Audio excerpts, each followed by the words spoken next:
बड़ा सबका जी लगाए रखा। आपने बड़ी अच्छी कहानियां सुनाई, कहानियों के माध्यम से बड़ी शिक्षाप्रद बातें भी बताई जो समाज के लिए आज जाननी जरूरी है।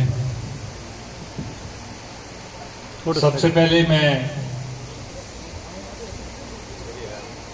धन्यवाद देता हूं इस कार्यक्रम के जो आयोजक हैं, जो स्कूल के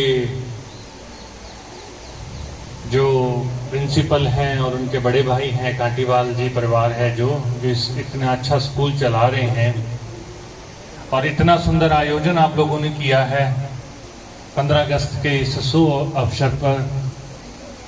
आपको मैं बधाई देता हूं।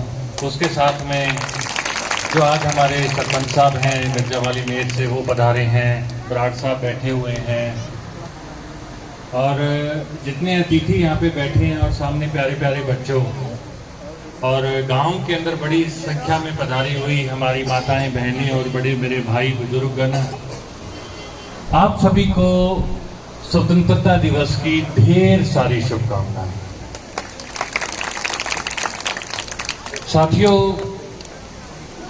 पिछले 78 सालों से हम इस स्वतंत्रता दिवस को मनाते आ रहे हैं। हमारा देश दिनों दिन हर दिन प्रगति के पथ पर चल रहा है जब से हमारा देश आजाद हुआ था। और यह आजादी जिस प्रकार मेरे पूर्व वक्ता बता रहे थे कि इतनी आसानी से नहीं मिली थी। हमने उस ब्रिटिश राज से, उस ब्रिटिश हुकूमत से, उन अंग्रेजों से लड़के इस आजादी को छीना था जिनका सूरज कभी डूबता नहीं था। और हमारे हथियार क्या थे इस आजादी को? आजादी को हमने पाया किससे था? ये बात बड़ी गौर करने की बात है। हमने इस आजादी को भगत सिंह के साहस से पाया था, गांधी के सत्य और अहिंसा और उनकी लाठी से पाया था, जिसमें हमारे जितने स्वतंत्रता सेनानी थे, चाहे हमारे देश के प्रथम प्रधानमंत्री जवाहरलाल नेहरू हो, जिन्होंने 10 वर्ष तक उस कैद को सहन किया, चाहे पटेल जी की बात करें, हमारे जितने स्वतंत्रता सेनानी थे, जेलों में रहे, इतनी यातनाएं सही, इतने आंदोलन किए, सत्य और अहिंसा के रास्ते हमने 15 अगस्त 1947 को इस देश को आजाद कराया। देश को हमने आजाद तो करवा लिया, लेकिन अब सबसे बड़ी समस्या थी देश को चलाएं कैसे। क्योंकि जो हमारा कहते हैं ना कि जो आर्थिक रूप से दोहन, सामाजिक शोषण, और वो शोषण तो अंग्रेजों ने किए थे, जो आर्थिक दोहन किया था, तो भारत की स्थिति बहुत ज्यादा मजबूत नहीं थी। जितने पुराने बुजुर्ग लोग यहाँ बैठे हैं तो वो जानते हैं कि 1947 में किस प्रकार की गेहूं आती थी। PL 480 480 गेहूं थी जो विदेशों में सूअरों को खिलाते थे। वो ऐसी गेहूं है हमारे पास, ना खाने की कोई व्यवस्था थी और ना ही यहाँ कोई सुई बनती थी, कोई भी किसी प्रकार का भी कारखाना नहीं था। लेकिन उससे बड़ी समस्या थी कि इस देश को चलाया किस नियम के आधार पर चलाए, हम इस देश को चलाएं कैसे, हमारा देश चलना कैसे चाहिए। तो साथियों, बड़ी मैं गहरी बात बता रहा हूं जो हम सबको ध्यान रखनी चाहिए। तो हमारे जितने महापुरुष थे, वो स्वतंत्रता सेनानी थे, वो बड़े ही विचारों के रूप में इतने सक्षम लोग थे। तो उन्होंने कहा हमारा देश एक ऐसे नियमों के अनुसार जिनके लिए स्वार्थ कुछ नहीं था, उनके लिए यह था कि हमारा देश एक जिसमें ऐसा देश चलना चाहिए जिसमें हर व्यक्ति का अधिकार हो, उसमें कोई किसी प्रकार का ऊंच नीच की भावना ना हो, महिला पुरुष को सबको शिक्षा का अधिकार मिले। तो ये जिम्मेदारी दी गई उस वक्त हमारे भीमराव अंबेडकर जी को,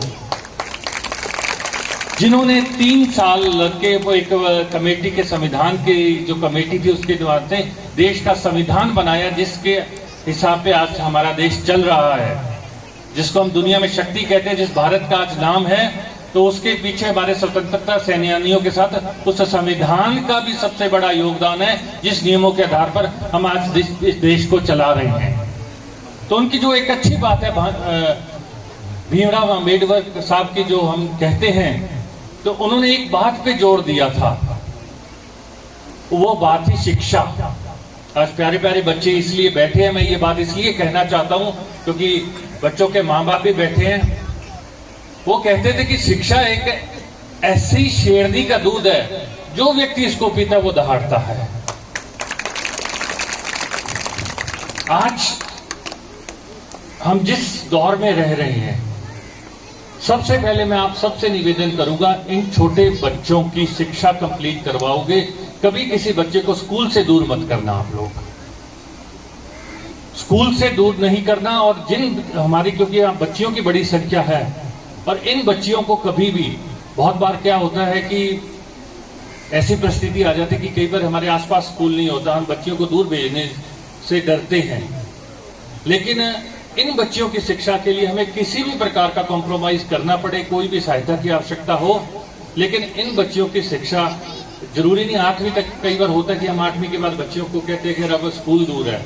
नहीं, आप अपने किसी भी काम के अंदर जो कहते हैं ना कि भी उसको कॉम्प्रोमाइज करके इन बच्चियों की शिक्षा को जरूर संपूर्ण करना, क्योंकि इनको, ये हमारी आधी आबादी है। और जब ये लड़के हमारे जो पढ़ लिख कर हमारे साथ खड़ी होंगी तो देश हमारा तभी तरक्की करेगा, हमारा परिवार तब तरक्की करेगा, हमारा समाज तरक्की करेगा जब हमारी बेटियां आगे बढ़ेंगी। इसलिए इनकी शिक्षा जरूर करवाएं आप। और उसके बाद जितनी बहन बेटियां हैं, आप नौकरी जरूर करें किसी भी प्रकार की। होती है कि अपने पैरों पे जब तक आप खड़े नहीं होंगे तब तक समाज आपको एक अलग प्रकार की नजर से देखेगा। इसलिए अपने पैरों पे खड़े होना है।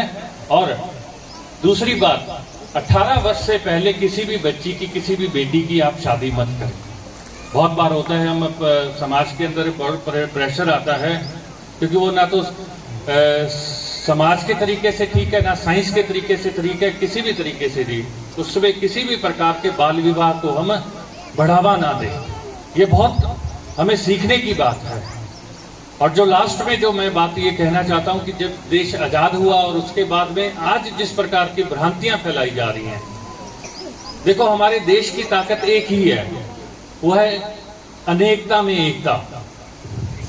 जो डाइवर्सिटी है ना कि 4 कोस पे बोली बदल जाती है, भाषा बदल जाती है, उसके बाद भी सभी धर्म एक हैं, सभी भाषाएं एक हैं। हर भाषा का सम्मान करो, हर धर्म का सम्मान करो, हिंदू, मुस्लिम, सिख, ईसाई, और किसी प्रकार के बिना जाति भात के हम सब मिलकर रहें। यही सबसे बड़ा राष्ट्रवाद है और यही सबसे बड़ी देशभक्ति है कि किसी प्रकार का कोई विरोध भावना हो और सब एक समान से ऊपर आगे बढ़ें और देश को प्रगति के पथ पर ले जाएं।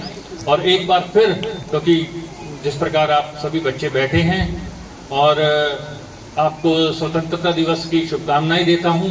यह स्वतंत्रता सिर्फ एक दिन के लिए नहीं रहनी चाहिए, हमें यह स्वतंत्रता, चाहे विचारों की स्वतंत्रता अपने परिवार के अंदर भी देनी चाहिए। बोलने की स्वतंत्रता है, बहुत बार होता है, जिस प्रकार आप बात बता रहे थे महिलाओं के बारे में आपने कही, हमें हमारी महिलाओं को भी बोलने की स्वतंत्रता देनी चाहिए। हमारे किसी भी निर्णय के अंदर आप उनकी हिस्सेदारी को बढ़ाएं। मैं आपको ये कहता हूं, हम ठीक है कि हमारे जो चुटकुले बनते हैं समाज के, एक प्रकार से हम, क्योंकि पुरुष प्रधान समाज में रहते हैं तो उस प्रकार से, लेकिन हम अपनी किसी भी समाज के या परिवार के डिसीजन में महिलाओं की हिस्सेदारी और उनके निर्णय को हम बढ़ावा देंगे, उनकी बात सुनेंगे, तो वो परिवार जरूर आगे बढ़ता है और प्रगति के पथ पर चलता है। तो इसलिए सब मिलके रहें, आगे बढ़ें। और लास्ट में एक जोरदार जयघोष के साथ मैं यहीं अपना विचारों को विराम देता हूं। भारत माता की, भारत माता की जय हिंद साथियों। और बच्चे बड़े उत्साह के साथ है, यदि बच्चे मुझे इजाजत दे तो मैं आपके बीच में आकर एक जयकारा लगाना चाहता हूं भारत माता का। तो धन्यवाद, जय हिंद, जय भारत।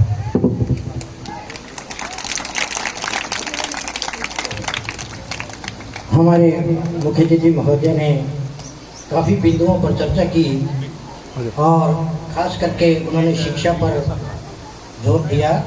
बहुत ही सुलझे हुए इंसान हैं।